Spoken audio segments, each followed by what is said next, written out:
স্বাগত জানাচ্ছি news 24 global টাইমে। বিশ্বের নানা প্রান্তের খবর নিয়ে আপনাদের সঙ্গে আছে আমি মাহমুদা মুনি। এতক্ষণ দেখছিলেন সংবাদ শিরোনাম,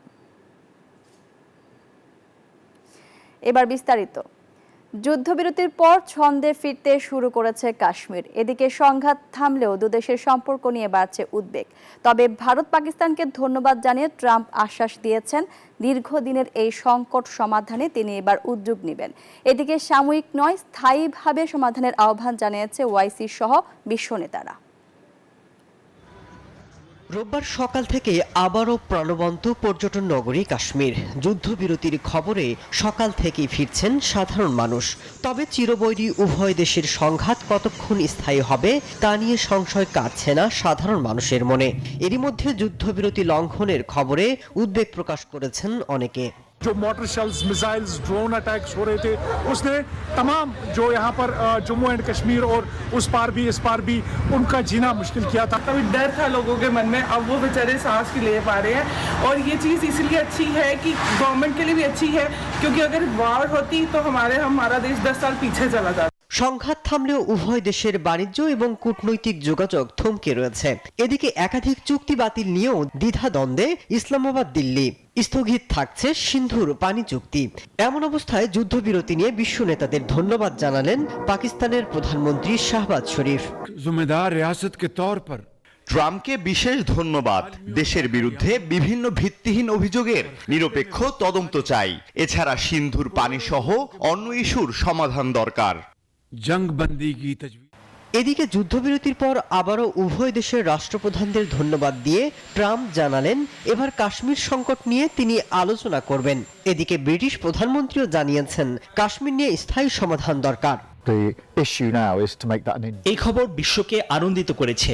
ইতিবাচক ভূমিকায় আমরা খুশি। তবে এটি বোঝা উচিত স্থায়ী নাকি অস্থায়ী। সংকট একেবারে সমাধান দরকার। ভারত এবং পাকিস্তানের মধ্যে যুদ্ধবিরতিকে স্বাগত জানিয়েছে ওআইসি। সেই সাথে অমীমাংসিত ইস্যুগুলো গঠনমূলক আলোচনার মাধ্যমে সমাধানে আন্তর্জাতিক সম্প্রদায়কে আহ্বান জানিয়েছে সংস্থাটি। মাসুদ রানা, নিউজ 24।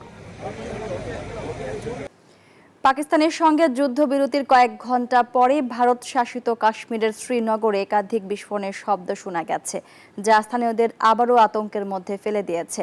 পাকিস্তানের বিরুদ্ধে যুদ্ধবিরতি লঙ্ঘনের অভিযোগ তুলেছে ভারত, তবে তা নাকচ করেছে ইসলামাবাদ। এদিকে পাকিস্তানের হামলায় বাধ্য হয়ে মধ্যস্থতা চেয়েছিল ভারত, এমন এক চাঞ্চল্যকর তথ্য দিয়েছেন সিএনএনের এক জ্যেষ্ঠ সাংবাদিক।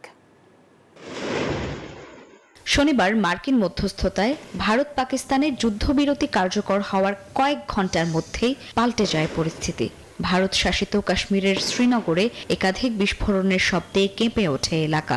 শহরের বিভিন্ন অংশে বিদ্যুৎ সরবরাহ বন্ধ হয়ে অন্ধকার নেমে আসে।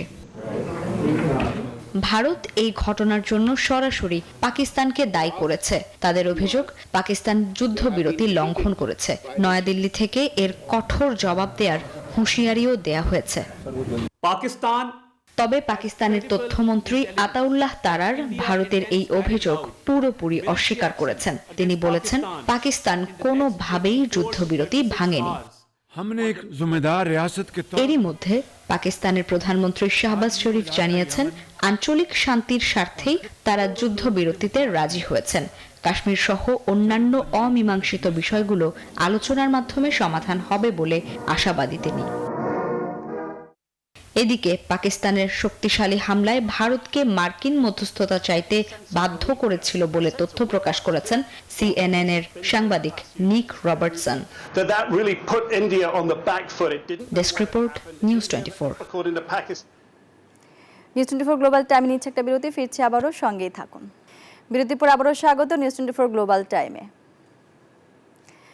4 দিনের যুদ্ধে উড়ে গেল ভারত পাকিস্তানের $500 বিলিয়ন।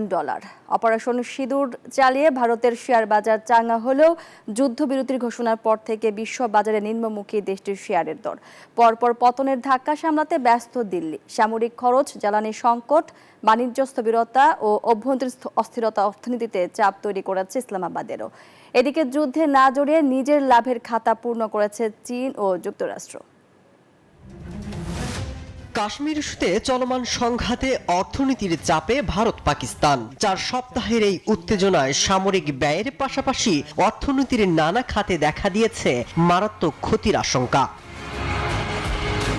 ভারতীয় বিমান বাহিনী প্রতিদিন প্রায় 100টি যুদ্ধ বিমান ব্যবহার করেছে, যার মধ্যে রয়েছে রাফায়েল মিরাজ, সুখোই ও তেজস। প্রতিটি বিমান উড্ডয়নের খরচ আনুমানিক $80,000। সেনা মোতায়েন, জ্বালানি খরচ, আকাশ প্রতিরক্ষা এবং নৌবাহিনীর প্রস্তুতির কারণে প্রতিদিন ভারতের গড়ে খরচ হয়েছে $110 মিলিয়ন। এই খাতে 4 সপ্তাহের ব্যয় প্রায় $5.4 বিলিয়ন। পাকিস্তানের সাথে সীমান্ত উত্তেজনার জেরে মাত্র 2 দিনে ভারতের শেয়ার বাজার থেকে হারিয়ে গেছে প্রায় $83 বিলিয়ন। পাকিস্তানেরও বিপুল পরিমাণে সামরিক ব্যয় হয়েছে। বিমান বাহিনীর হামলা টহলে প্রতিদিন খরচ হয়েছে $25 মিলিয়ন বেশি। এতে 4 সপ্তাহে ব্যয় হবে প্রায় $1 বিলিয়ন।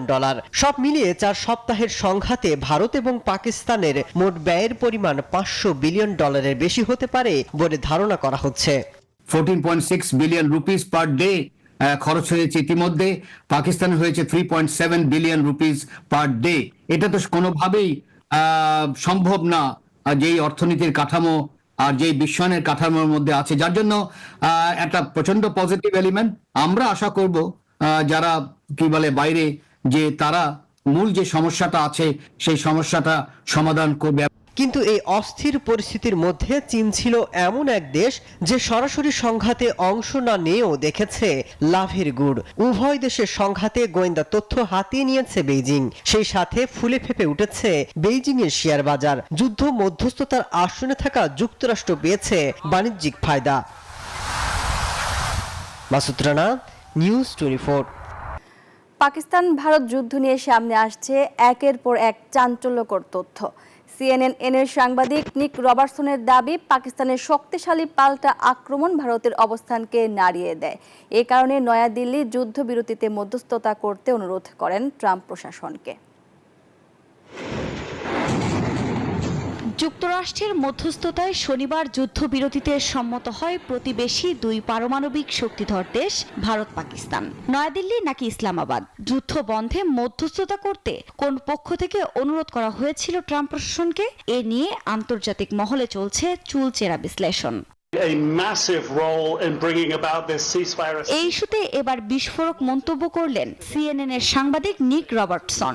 তার দাবি, পাকিস্তান প্রাথমিকভাবে সামরিক বিরতি নিয়ে কূটনৈতিক পথ খোলা রাখলেও দেশটির 3টি সামরিক ঘাঁটিতে হামলা চালায় ভারত। এতে সামরিক শক্তি প্রয়োগে বাধ্য হয় পাকিস্তান।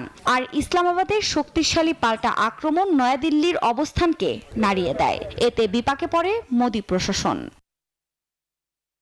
এর পরপরই দ্রুত যুক্তরাষ্ট্রের পররাষ্ট্রমন্ত্রী মার্কো রুবিও সৌদি আরব ও তুরস্কের কর্মকর্তাদের মাধ্যমে মধ্যস্থতা চায় ভারত। দিনভর কয়েক দফা উত্তেজনার পর শেষ পর্যন্ত আন্তর্জাতিক কূটনৈতিক চাপেই যুদ্ধবিরতির সমঝোতা হয়। নিকের মতে, পাকিস্তানের জন্য গুরুত্বপূর্ণ বিষয়গুলোর মধ্যে পানির অধিকার এখনো অন্যতম। আপাতত যুদ্ধবিরতি কার্যকর হলেও বাকি পরিস্থিতি সামলাতে ধাপে ধাপে এগোবে ইসলামাবাদ। আফরিন মৌ, নিউজ 24। অবশেষে যুদ্ধ বন্ধের ইঙ্গিত দিলেন রুশ প্রেসিডেন্ট ভ্লাদিমির পুতিন। পূর্ব শর্ত ছাড়াই ইউক্রেনের সঙ্গে সরাসরি আলোচনায় বসার কথাও জানিয়েছেন তিনি। তবে কিয়েভ ইউরোপের নেতাদের নিয়ে মস্কোকে ভয় দেখানোর চেষ্টা করছে বলেও অভিযোগ পুতিনের। এদিকে সামাজিক যোগাযোগ মাধ্যমে এক পোস্টে রাশিয়া ইউক্রেনের জন্য ভালো দিন আসছে বলে মন্তব্য করেছেন মার্কিন প্রেসিডেন্ট ডোনাল্ড ট্রাম্প। 3 বছরের বেশি সময়ের যুদ্ধ, বহু মানুষের প্রাণহানি ও ক্ষয়ক্ষতির পর ট্রাম্পের মধ্যস্থতায় অবশেষে বন্ধ হতে যাচ্ছে রাশিয়া ইউক্রেন সংঘাত। শনিবার গভীর রাতে টেলিভিশনে দেয়া ভাষণে এমন ইঙ্গিত দিলেন রুশ প্রেসিডেন্ট ভ্লাদিমির পুতিন। প্রথমবারের মতো পূর্ব শর্ত ছাড়া 15ই মে ইউক্রেনের সঙ্গে তুরস্কের ইস্তাম্বুলে সরাসরি আলোচনায় বসার কথা জানান তিনি। যদিও জেলেনস্কি প্রশাসন এখনো এ প্রস্তাবে সাড়া দেননি বলে অভিযোগ পুতিনের। আমরা কিয়েভ সরকারকে আহ্বান জানাচ্ছি, তারা 2022 সালে যে আলোচনা ভেঙে দিয়েছিল তা যেন আবার শুরু করে। আর আমি জোর দিয়ে বলছি, এই আলোচনা হবে কোনো শর্ত ছাড়াই। এদিকে রাশিয়াকে সোমবারের মধ্যে 30 দিনের যুদ্ধবিরতির আলটিমেটাম দিয়েছেন ব্রিটিশ প্রধানমন্ত্রী কিয়ার স্টারমার, ফরাসি প্রেসিডেন্ট ইমানুয়েল ম্যাক্রো সহ ইউরোপের শীর্ষ নেতারা। যদিও এ নিয়ে কোনো মন্তব্য করেননি রুশ প্রেসিডেন্ট। মস্কোতে বিজয় দিবসে যোগদানকারী নেতাদের ভয় দেখাতে ব্যর্থ কিয়েভ। তারা ইউরোপের নেতাদের সঙ্গে নিয়েও আমাদের ভয় দেখানোর চেষ্টা চালিয়ে যাচ্ছে। যুদ্ধবিরতিতে সম্মত হওয়ার আগে যুক্তরাষ্ট্র ইউরোপ থেকে ইউক্রেনে অস্ত্র সরবরাহ বন্ধ করতে হবে বলে জানান ক্রেমলিনের প্রেস সেক্রেটারি দিমিত্রি পেসকভ। আমাদের সেনারা আত্মবিশ্বাসের সাথে এগিয়ে চলেছে। এর মধ্যে যদি যুদ্ধবিরতিতে আমাদের আসতেই হয়, তাহলে অবশ্যই প্রতিদিন আসা এ অস্ত্রের চালান বন্ধ করতে হবে। এর মধ্যেই সামাজিক যোগাযোগ মাধ্যমে এক পোস্টে রাশিয়া ইউক্রেনের জন্য ভালো দিন আসতে যাচ্ছে বলে মন্তব্য করেছেন মার্কিন প্রেসিডেন্ট ডোনাল্ড ট্রাম্প। একই সঙ্গে যুদ্ধবিরতি নিশ্চিত না হওয়া পর্যন্ত আলোচনা চালিয়ে যাওয়ার কথাও জানান তিনি। আফরিন মৌ, নিউজ 24। গাজায় ইসরায়েলি বিমান হামলায় নতুন করে নিহত আরও 24 ফিলিস্তিনি, আহত অর্ধশতাধিক। এদিকে অনাহারে থাকা ফিলিস্তিনিদের প্রতি সংহতি প্রকাশ করে অনশন ধর্মঘট শুরু করেছে যুক্তরাষ্ট্রের বিভিন্ন বিশ্ববিদ্যালয়ের শিক্ষার্থীরা। অন্যদিকে জিম্মিদের মুক্তির দাবিতে আবারও তেল আবিবের রাস্তায় নেমেছেন ইসরায়েলিরা। গাজার মানবিক পরিস্থিতি যেন পৃথিবীর দোজখে পরিণত হয়েছে। সেই সঙ্গে ইসরায়েলি নারকীয় আগ্রাসন থেকেও মিলছে না রেহাই ফিলিস্তিনিদের। প্রতিদিনই বিমান হামলায় মারা যাচ্ছে সাধারণ মানুষ। স্থানীয় সময় শনিবার গাজার রাফা উপকূল দেইর আল বালার শরণার্থী শিবির ও তাঁবু লক্ষ্য করে বিমান হামলা চালায় ইসরায়েলি বাহিনী। এতে হতাহত হন বহু ফিলিস্তিনি। এই পরিস্থিতিতে অঞ্চলটিতে ত্রাণ বন্ধ করে দেয়ায় খাদ্য, জ্বালানি ও চিকিৎসার অভাবে ঘটছে ভয়াবহ মানবিক বিপর্যয়। এতে কমিউনিটি কিচেন চালু থাকলেও প্রয়োজনের তুলনায় তা অনেক কম। এদিকে অনাহারে থাকা এসব ফিলিস্তিনিদের প্রতি সংহতি প্রকাশ করে অনশন ধর্মঘট শুরু করেছে যুক্তরাষ্ট্রের ইয়েল সহ ক্যালিফোর্নিয়ার আরও বেশ কয়েকটি বিশ্ববিদ্যালয়ের শিক্ষার্থীরা। এ সময় ইসরায়েলের সঙ্গে সম্পর্কিত প্রতিষ্ঠানগুলোকে যুক্তরাষ্ট্র থেকে বিতাড়িত করার দাবি জানান তারা। পাশাপাশি বিশ্ববিদ্যালয়ে বাক স্বাধীনতার সুরক্ষার উপরও গুরুত্ব আরোপ করেন বিক্ষুব্ধরা। অন্যদিকে গাজায় চলমান যুদ্ধ বন্ধ ও বন্দীদের দ্রুত মুক্তির দাবিতে তেল আবিবের রাস্তায় আন্দোলনে নামেন ইসরায়েলিরা। এ সময় যুদ্ধ দীর্ঘ করার জন্য নেতানিয়াহুকে দায়ী করেন তারা। আফরিন মৌ, নিউজ 24। ইসরায়েলের পাশাপাশি পশ্চিমা শক্তির বিরুদ্ধেও লড়ছে নিপীড়িত ফিলিস্তিনিরা। শনিবার এমনটাই মন্তব্য করেছেন ইরানের সর্বোচ্চ ধর্মীয় নেতা আয়াতুল্লাহ খামেনি। তেহরানের দেয়া বক্তব্যে পুরো বিশ্বকে ফিলিস্তিনিদের পাশে দাঁড়ানোর আহ্বান জানান তিনি। গাজার চলমান সংকটের জন্য আবারও যুক্তরাষ্ট্র ও যুক্তরাজ্যকে দায়ী করেন। মুসলিম দেশগুলোকে ফিলিস্তিন ইস্যু ভুলে না যেতেও তিনি আহ্বান জানান। সর্বোচ্চ নেতা আরও বলেন, ইসরায়েলের অবরোধে গাজায় দুর্ভিক্ষের কারণ। অবিলম্বে তা শেষ হবে বলেও আশা করেন খামেনি।